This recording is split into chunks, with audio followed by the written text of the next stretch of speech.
This YouTube channel does not promote any violent, harmful, or illegal activities. All content provided by this channel is meant for an educational purpose only.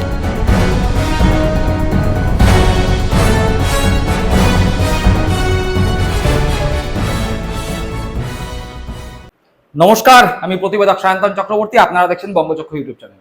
দেখুন, গতকাল 23শে April পশ্চিমবঙ্গের বিধানসভার প্রথম দফার নির্বাচনে 152খানা বিধানসভা কেন্দ্রে বিধানসভা নির্বাচন সম্পন্ন হয়েছে। মোটের ওপর শান্তিপূর্ণ এই নির্বাচন হয়েছে এবং এই নির্বাচন হয়ে যাওয়ার পরে তৃণমূল কংগ্রেসের পক্ষ থেকে বলা হচ্ছে যে তৃণমূল কংগ্রেস এই 152টির মধ্যে 125 থেকে 30টি আসন জয়লাভ করার জায়গায় রয়েছে এবং ঘটনাচক্রে যা গতি প্রকৃতি দেখা যাচ্ছে সেই গতি প্রকৃতি কিন্তু তৃণমূল কংগ্রেসের এই মতামতকেই সঠিক বলে প্রমাণ করছে। কেন এই কথা বলছি, গ্রাউন্ড রিপোর্ট কি তুলে ধরবো আপনাদের কাছে। কিন্তু তার পাশাপাশি আমরা দেখতে পাচ্ছি অমিত শাহ ঘাটি গেড়ে পড়ে আছেন কলকাতায়। অমিত শাহ রাতভর মিটিং করার পরে প্রেস কনফারেন্স করে বলতে বাধ্য হচ্ছেন বিজেপি নাকি 110টি আসন ইতিমধ্যেই জয়লাভ করেছে, অথচ শুভেন্দু অধিকারী বলছেন 130, সুকান্ত মজুমদার বলছেন 120। কোনো তালমিল নেই, কোন রকম তালমিল খুঁজে পাওয়া যাচ্ছে না বিজেপির কেন্দ্রীয় রাজ্য নেতা, কেন্দ্রীয় নেতৃত্ব, তারপর বিরোধী দলনেতা শুভেন্দু অধিকারীর কথাবার্তার মধ্যে। মোরালি যাতে নিচু তলার কর্মীরা ভেঙে না পড়ে দ্বিতীয় দফার ভোটের আগে, সেই কারণে বিজেপি এই ধরনের একটি কথা মার্কেটে ছড়িয়ে দিচ্ছে। এটা মোটামুটি কান পাতলে রাজনৈতিক মহলে শোনা যাচ্ছে। কেন? গ্রাউন্ড রিপোর্টের তথ্য কি বলছে? গ্রাউন্ড রিপোর্ট থেকে যে তথ্য উঠে আসছে সেই তথ্য বিজেপির জন্য অত্যন্ত সঙ্গীন। ঠিক শুনছেন, বিজেপির জন্য অত্যন্ত সঙ্গীন। গ্রাউন্ড রিপোর্ট থেকে যে তথ্য উঠে আসছে, গ্রাউন্ড রিপোর্ট যা পাওয়া যাচ্ছে সেখানে দেখা যাচ্ছে বিজেপি 30 থেকে 35টি আসনের বেশি এই প্রথম দফার নির্বাচনে পাচ্ছে না। আর দ্বিতীয় দফায় যেখানে নির্বাচন সংগঠিত হতে চলেছে, অর্থাৎ দক্ষিণবঙ্গের 142টি, সেগুলো তৃণমূল কংগ্রেসের ঘাঁটি, যেখান থেকে বিজেপি খুব বেশি 20 থেকে 22টির বেশি আসন পাবে না, হাজার চেষ্টা করলেও পাবে না। ফলে শুভেন্দু অধিকারী বিরোধী দলনেতা অমিত শাহের কানের পাশে বারংবার বলে এসছে প্রথম দফায় বিজেপি 100 ক্রস করবে, 100 ক্রস করবে, 100 ক্রস করবে, কারণ দ্বিতীয় দফায় যে সব জায়গায় ভোট হতে চলেছে সেখানে বিজেপি খাতা খোলার মতো জায়গায় নেই এক একটা বুথেও।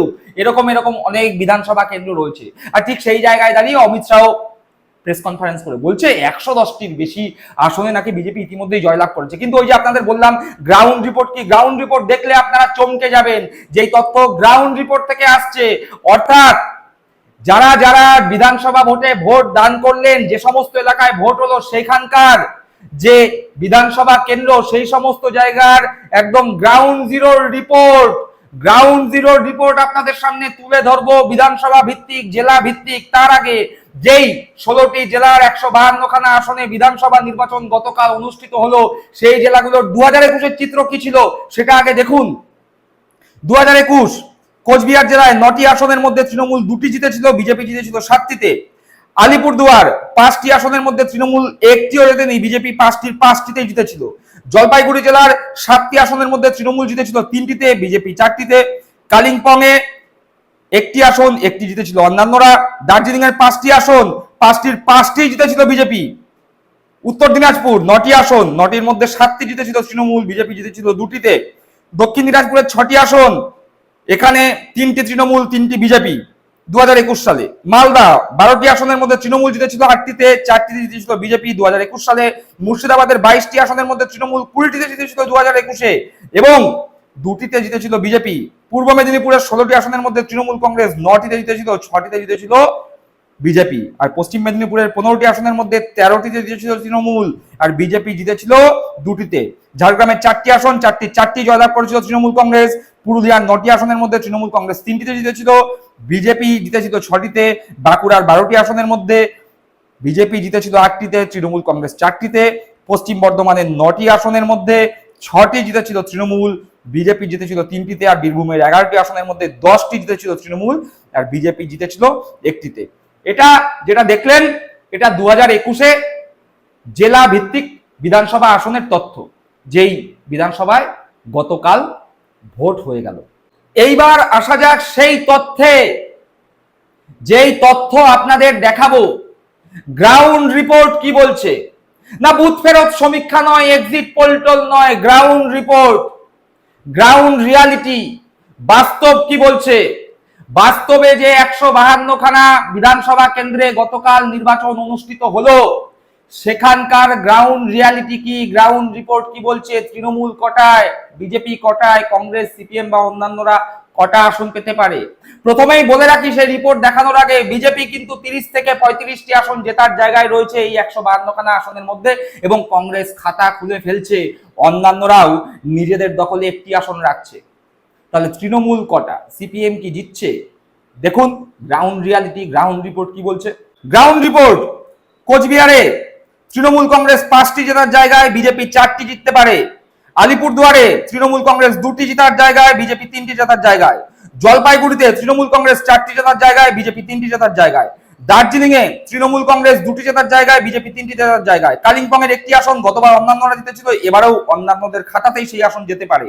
উত্তর দিনাজপুরে 9টি আসনের মধ্যে তৃণমূল কংগ্রেস 8টি জেতার জায়গায় বিজেপি 1টি। দক্ষিণ দিনাজপুরে 6টি তৃণমূল কংগ্রেস দখল করতে চলেছে, যা গতবার 3-3 ভাগ হয়ে গিয়েছিল।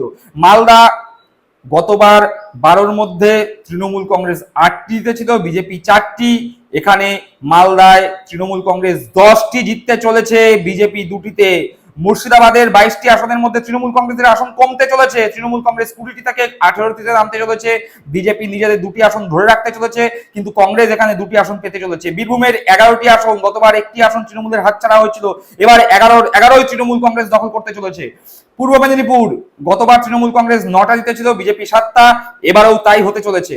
পশ্চিম মেদিনীপুরের 15টি আসন, এর মধ্যে তৃণমূল কংগ্রেস 15টি জিততে চলেছে, বিজেপি 2টি আসন এখানে হাতছাড়া হতে চলেছে।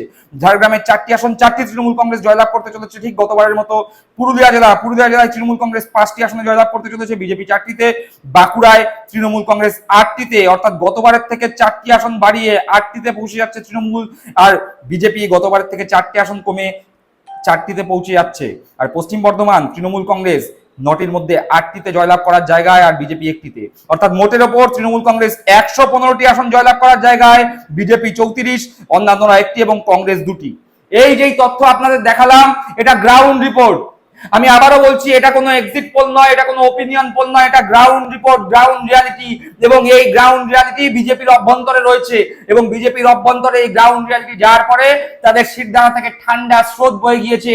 প্রথম দফাতেই মমতা বন্দ্যোপাধ্যায়ের কথা অনুযায়ী বিজেপি দুর্মুষ হয়ে গিয়েছে। দ্বিতীয় দফায় আরো বেশি করে দুর্মুষ যাতে বিজেপি না হয়, সেই কারণে অমিত শাহ এখন 110টি আসন জেতার স্বপ্নের কথা, গল্পের কথা লোকজনদের শোনানোর জন্য প্রেস কনফারেন্স করছেন। যে কথা আপনাদের তুলে ধরলাম, আপনাদের কাছে তুলে ধরলাম, এই তথ্য বিজেপির অভ্যন্তরে কান পাতলে শোনা যাচ্ছে।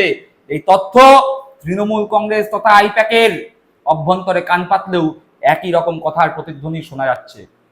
ফলে বোঝাই যাচ্ছে, প্রথম দফায় অভিষেক বন্দ্যোপাধ্যায় যে কথা বলেছেন, প্রথম দফাতেই বিজেপির দফা রফা হয়ে গেছে, দ্বিতীয় দফায় সেই দফা রফা আরো বেশি করে হবে। একটা ডায়লগ এখন খুব শোনা যাচ্ছে, প্রথম দফা বিজেপি হাফ, দ্বিতীয় দফা বিজেপি সাফ। ঘটনাচক্রে গ্রাউন্ড রিপোর্ট কিন্তু এই স্লোগানের পক্ষেই মতামত দিচ্ছে। দর্শক বন্ধুরা, আপনারা কি মতামত দিচ্ছেন? কমেন্ট বক্সে কমেন্ট করে জানাবেন। সকলে ভালো থাকবেন, সুস্থ থাকবেন। জয় হিন্দ, বন্দে মাতরম।